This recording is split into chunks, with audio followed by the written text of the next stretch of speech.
You are listening to I Survived the Wild Outdoors podcast, where real outdoors men and women share their heroic tales of survival. I'm your host, Brad Mathewson, and this is their story. Hello, everyone. About 20 years ago, my guest, Keith Schuh, was just out enjoying some target practice at home with friends. Like a lot of archers back then, he had made the switch from aluminum to the latest and greatest carbon arrows. But on one of those shots, something went terribly wrong. As Keith drew back and released, the arrow, weakened by an unforeseen fracture, splintered apart. In an instant, it drove through his arm and hand, causing massive damage and bleeding. His friends rushed him to the hospital, racing through traffic with a police officer hot on his tail all the way to the ER. Keith's story is terrifying, but it's also important because what happened to him could happen to anyone who picks up a bow and arrow without understanding just how critical arrow inspection really is. We're always taught to check our bows, to wax strings, tune cams, and watch for cracks on the limbs. But rarely are we ever shown how to inspect the arrows themselves. And yet, as Keith's story proves, one bad arrow can change everything in the blink of an eye. Today, we're diving into Keith's journey, what happened that day, his recovery, and most importantly, how you can protect yourself by learning the right way to check your arrows for signs of damage or failure. So whether you're a bow hunter, a target shooter, or just someone who loves being on the range, this episode could quite literally save you from a serious injury. Hello, Keith. Can you tell us what happened that day? All right, well, let's back up a little bit and talk about some stuff before that day. I got into bow hunting probably, I would say 16, 17 years old, and I never bought a decent bow, I guess. I always used, I bought one from my uncle and kind of used hand-me-down bows, so I decided I was going to go spend the money and buy a brand new bow, top of the line. It was about the year the SQ32 came out. I believe it was early 2000s. And went to the archery store, tried a bunch of bows, picked out the one I really liked. And when I was picking it out, I always shot aluminum arrows, and the gentleman was leaning me towards these new carbon arrows. And being that I was buying a brand new bow, and it was, I forget at the time, I think it was top of the line for feet per second, maybe 320, something like that. So the gentleman ended up talking me into trying the fairly new carbon, lightweight, supposed to be more durable, everything arrows. So I purchased a half a dozen of them, and I took 3 of them, and I put broadheads on them and put them in my quiver and set them aside, and I was only going to use those 3 arrows for hunting. Well, naturally, when a guy buys a brand new bow, I was going over to all my buddies' houses, and, we were shooting targets and just having a good time with the new technology and everything. And I left my target arrows out at a buddy's house, and a couple buddies came over, and we decided we were going to shoot 3D target in the backyard. And we were going to make a game out of it, and it was, $5 a shot.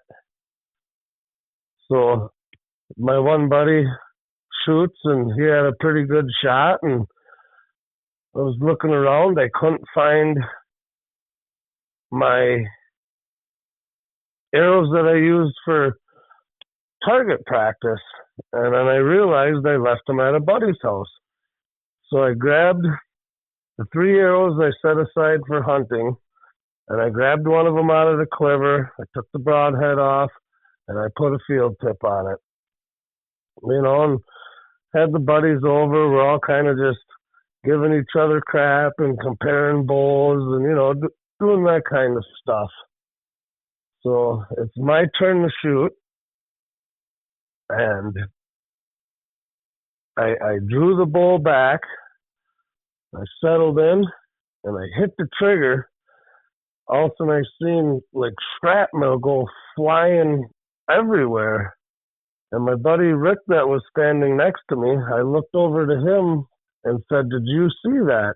And that's when he looked at me and said, "We have a medical emergency on our hands."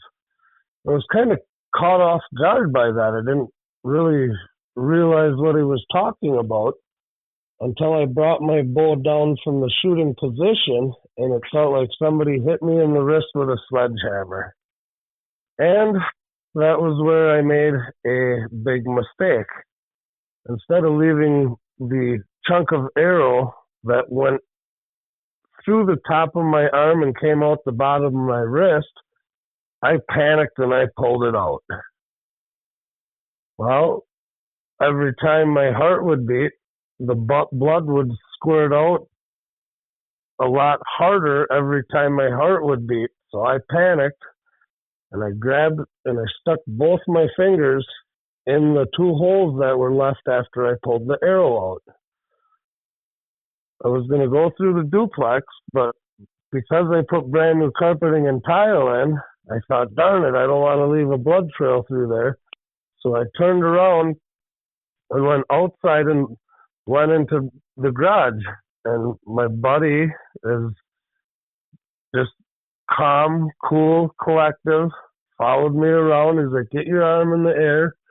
So we took duct tape and made like a tourniquet the best we could and just wrapped my bicep as tight as we could with that duct tape. And it slowed the bleeding quite a bit, but we could still tell every time my heart would beat that blood would come out, flying out, at a greater rate of speed and pressure. So we then grabbed a towel, taped the towel around where the arrow had penetrated my arm, and duct taped that tight. We heed and hawed around about calling 911 or what we should do, and I was already starting to become lightheaded and could just tell I was losing a lot of blood. So we ended up jumping in my buddy's car, screaming down the road, and we come to a stop and go light, and lo and behold, what's sitting right next to us is a cop. So he looks over at me, being that there was a cop next to us, and says, "What do you want me to do?" And I looked him dead in the eyes and I said, "Go, I'm dying." So we take off through the red light, and naturally the cop flipped on his lights and sirens, and we're on the way to the hospital. We're blowing red lights and doing stuff we obviously shouldn't be doing, but at the time we knew it was necessary that I got to the hospital as soon as possible.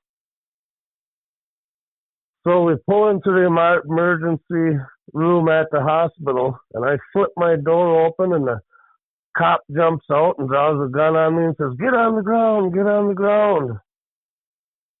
And all I did is turn around and looked back at him with my arm in the air and said, "I apologize, but I'm dying." And I marched right into the emergency room. Well, they stabilized me and they got control of the bleeding. And they ended up putting me down, and they cut the wound open to actually pull out all the carbon fiber fragments that were left in my arm after I pulled that arrow out of my arm. And I wake up from surgery, and it was, kind of a shock, it was this really happening? Did that really happen, And then I came to, and, oh yeah, it really happened. My arm was pretty dang sore, and one of my big concerns was how was my friend doing that gave me a ride to the hospital, because the last thing I knew, there was a cop with a gun drawn on me telling me to get on the ground. Well, he ended up coming in and checking on me after my surgery, and I asked him, hey, did you get in any trouble or anything like that? And he kind of chuckled and he looked at me and he says, well, I probably would have had your intake nurse not come out and tell the cops that if we went to did exactly what we did and how we did it, that I probably wouldn't have made it. I had lost that much blood at that point. So thank the good Lord that Justin didn't get in any trouble for rushing me to the hospital that way, and I was able to pull through that part of it. I did end up having to go back in for a second surgery because when the arrow went through my wrist, I had cut the tendon off at 75%. So they had to go in there and they put like a sheath around that tendon to help it heal and to strengthen it up. So I guess a big moral of this story to anybody out there that's shooting any kind of arrow, I don't care if it's out of a compound bow, a crossbow, if it's wood, aluminum, those you can pretty much see if there's any damage to them, but check your arrows. That arrow, I know it was the first time it was ever shot because it was in my quiver with the broadheads on it. I had never shot that arrow. I purchased 6 arrows when I bought the bow brand new and bought the arrows brand new. And like I say, I put those arrows aside, put the broadheads on them, and put it in my hunting quiver. So I know for a fact that was the first time I ever shot that arrow. Again, check your arrows, roll them in your fingers, give them a little flex, make sure nothing pops or snaps weird, make sure there's not any soft or mushy spots in that arrow when you're rolling it in your fingers. Something as simple as that could potentially save your life. Had I not been in my backyard versus being up north in a tree stand, there's about 100% that I wouldn't have made it had I been out in the woods. And another big thing is if anything ever penetrates your body anywhere, at all costs, do not pull that out of your body.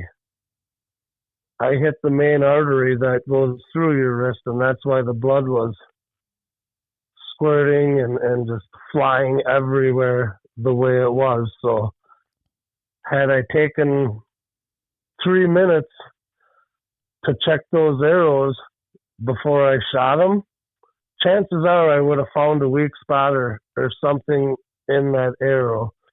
Because after this all happened, I did turn my bow and the rest of the arrows into an attorney, and they went through everything with a fine-tooth comb and determined that that arrow was faulty from the factory. So just because you're buying a lot of brand new arrows, don't just take it for granted that those arrows are 100% good simply because they've never been shot. I never shot that arrow once up until that night, and that arrow failed and almost cost me my life. I never thought to check an arrow that was brand new. Now, after that happened, I check every arrow, if it's brand new or not. If I shoot them 10 times, before the next time I shoot those arrows, I check them all. I roll them in my fingers. I give them a little flex just to make sure there's no soft spots or any imperfections or anything that could potentially cause that arrow to fail. It's amazing how fast stuff happens like that. I never even realized I had a chunk of arrow in my arm until my buddy looked at me and said, "We have a medical emergency on our hands." So Keith, when this initially happened, did you even feel it, or do you think you were just in shock, or did you feel a pinch or like anything when this arrow exploded? No, I honestly didn't feel a single thing. It happened so fast, and I think my adrenaline kicked in right after it happened.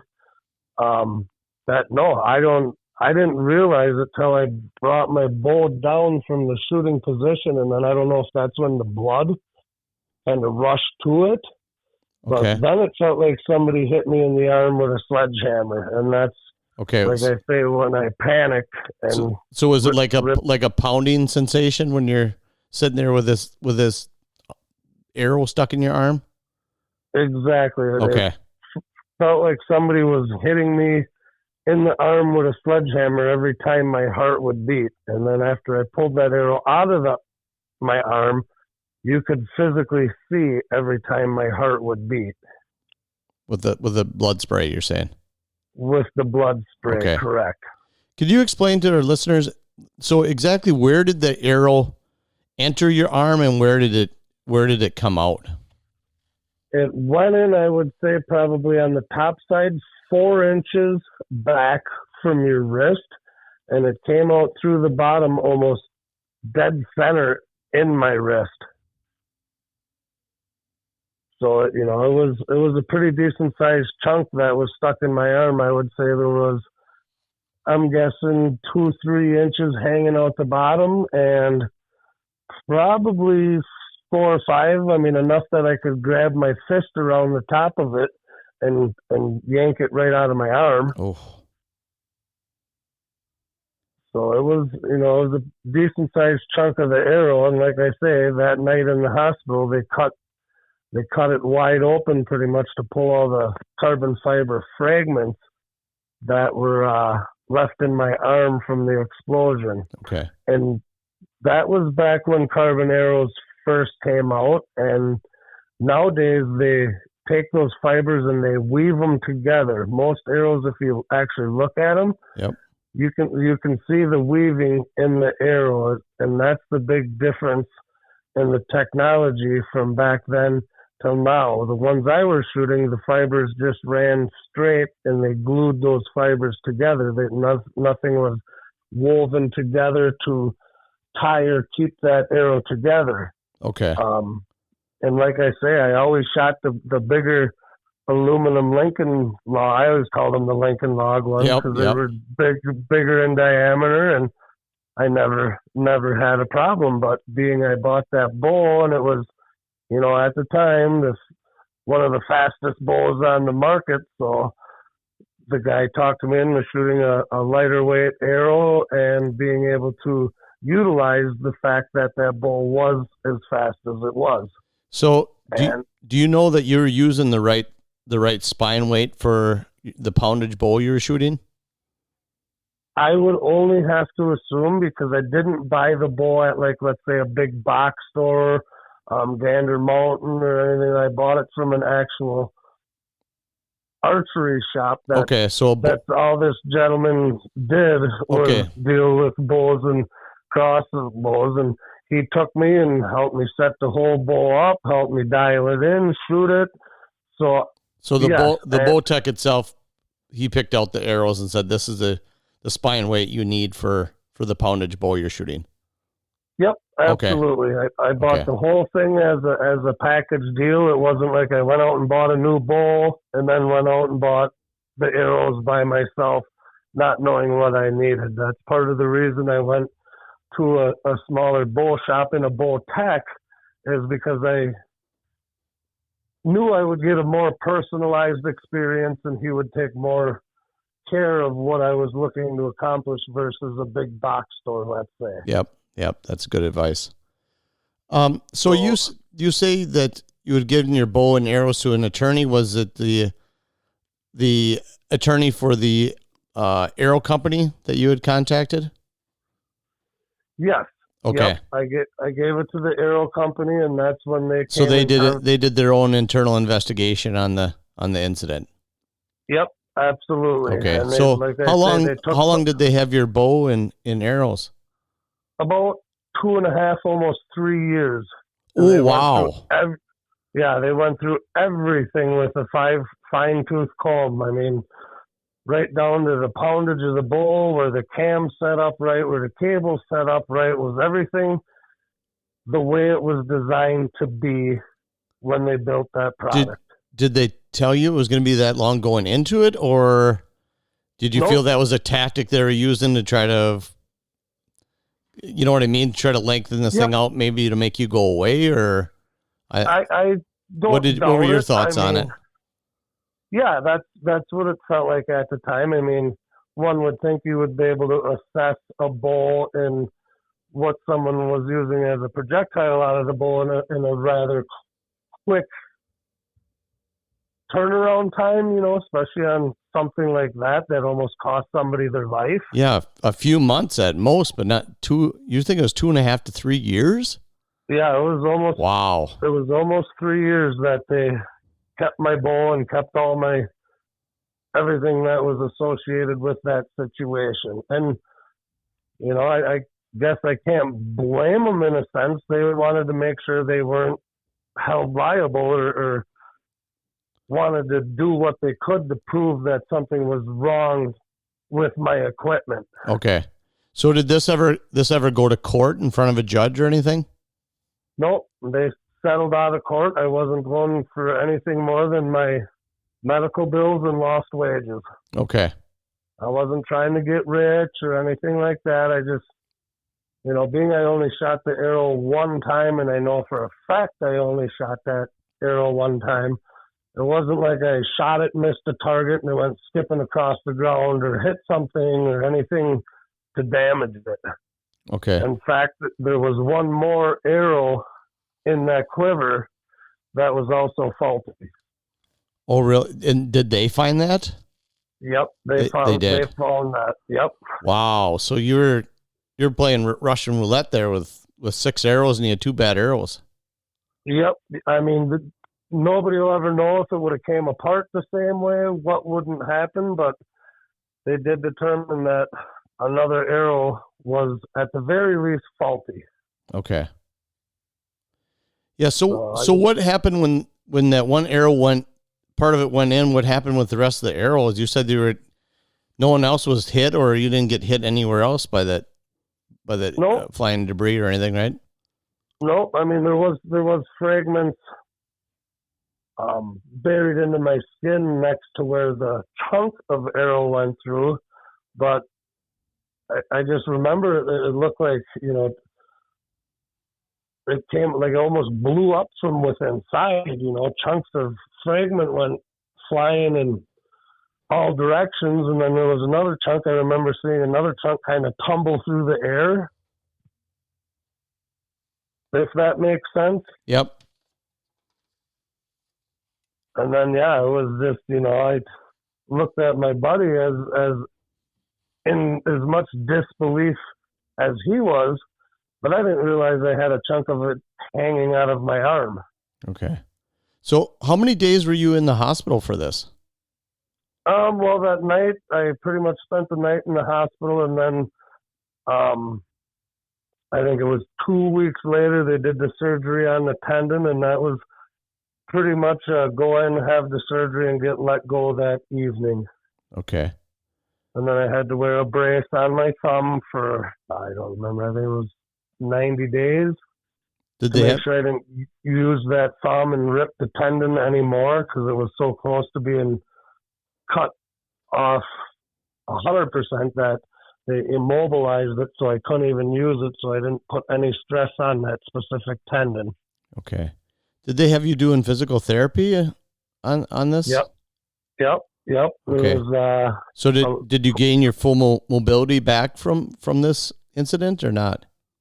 I would say pretty dang close to full mobility, but I do get cramps in my hand every now and then. Like if I'm holding on to something for a long time or really hard, then I get cramps in my thumb and almost like in the top of my hand.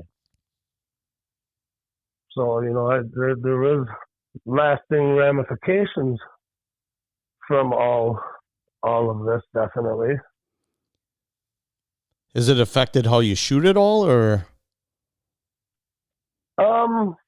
Yeah, my hand, like, I can't draw back and hold as long as I used to be. My hand will start cramping up on me.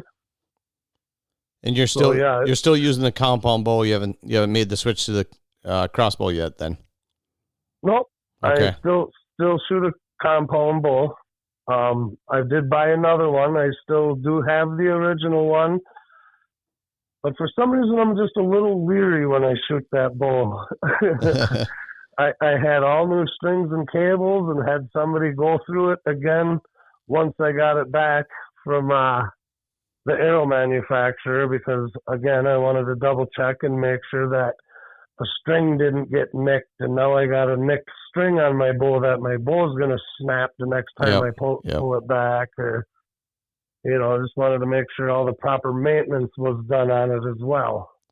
So are you still shooting carbon arrows then?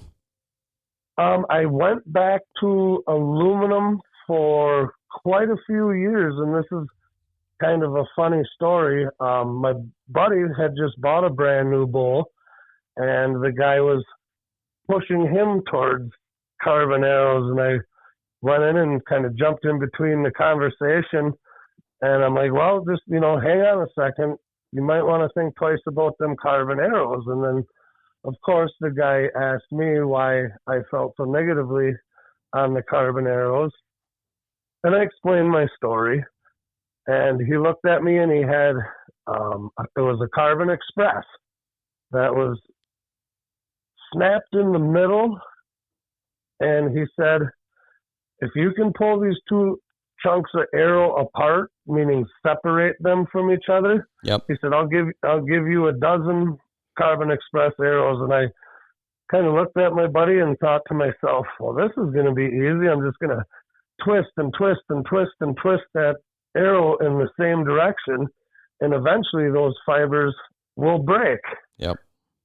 Well, I sat and I twisted and I pulled, and the whole time they were setting that bow up and getting my buddy to shoot the way he wanted to shoot with that bow, and I still couldn't pull it apart. So that day I ended up buying half a dozen Carbon Expresses. And he explained to me that day on how, yes, the first ones, when they first came out, they didn't weave the fibers together for the extra strength. They were basically laid in a straight line and glassed over, essentially. So did the company itself, did they ever say that they had other issues with other? They never told me that, but being that we're in the age of information and you can find out just about anything on Google, yes, I did a Google search on the specific manufacturer, and I was not the only one that had a problem with it. There were multiple other cases. Oh, wow. With faulty arrows of that type. Were they all around the same time period? Within a couple of years of each other, because they had just come out, Okay. It wasn't like they were on the market for a long time. They were kind of the new, I want to say, it thing, Carbon arrows just came out. Everybody's got high-powered bows that are shooting fast. You got to take advantage of the lightweight and, switch to the carbon arrow. Yeah, you wonder if your case and those others, just kind of help push the technology a little bit better to get into the weaving on the fiberglass, that's must have been the push. Absolutely. I'm sure, being that there were multiple occasions of failure, that they went back to the drawing board and, well, if we weave these fibers together, they can't, at the very least, they don't separate like they once did. Yeah, hopefully no one else got seriously hurt. Hopefully they were just minor injuries or broken arrows and no one got killed at all. Yeah, it didn't tell me that information. It just showed me that there were other lawsuits pending at the time. Okay. But, so, yeah, I mean... Yeah, you can go. I was just going to say, check your arrows, check your equipment. I mean, and I got to admit, I was guilty of it. I never changed the strings and cables on my bows when, they tell you whatever. I think it's every 5 years on a compound you should have them all. It all depends on how often you shoot and, if you're and how many shots, basically. If you're a competitive archer, it's one thing. I know guys that change their string out once a year, but they got thousands and thousands of shots on their stuff versus your average Joe, maybe in 5 years, maybe they have 1,000 shots, maybe. Right. Right. So I guess it's all look at your equipment is important. And funny you say that is when we first had this conversation and I talked to you, I have a 9-year-old son and my 9-year-old son does competitive archery. And, I myself, I'm date myself here, but I'm 47 years old. And so I've been shooting bow for 40 years now. And I don't ever remember any mentors or bow techs or anything ever saying to me, hey, check your arrows. Check your arrows for any flaws or whatever. It was always a thing, check your cables, check your strings, check your release, check your D-loop, check all these certain things on your bow. Like that, there's always checklists I had. Even my son knows that now, to go through all these little checklists even before he shoots. But no one has ever said to me, or even my son, now that he's shooting competitively, check your arrows. And I've never heard that from anyone. And it's good advice. And just listening to your case, sure, it was a number of years ago, but you can still have a bad arrow at any time. You could still have a bad spot. I mean, this stuff is manufactured overseas. And not that we can't have bad stuff here in America, but stuff is mass produced. I mean, you could have, if you produce tens of thousands of arrows, eventually you're going to have a few bad ones in there that are going to get missed. So this is a really good story out there and a reminder to everybody out there that's, whether you're a weekend warrior, you're shooting your bow a little bit, or you're a competitive archer, to heed Keith's advice and make sure you're checking your arrows. Absolutely. I mean, it only takes a couple of minutes to pinch them and roll them through your fingers, and roll up and down that arrow. And then I always take them and just put a little flex on it, to make sure that there's no crack or anything that's going to fold when you stress that arrow in any given direction. It's a couple minutes of your time that may save you your life someday.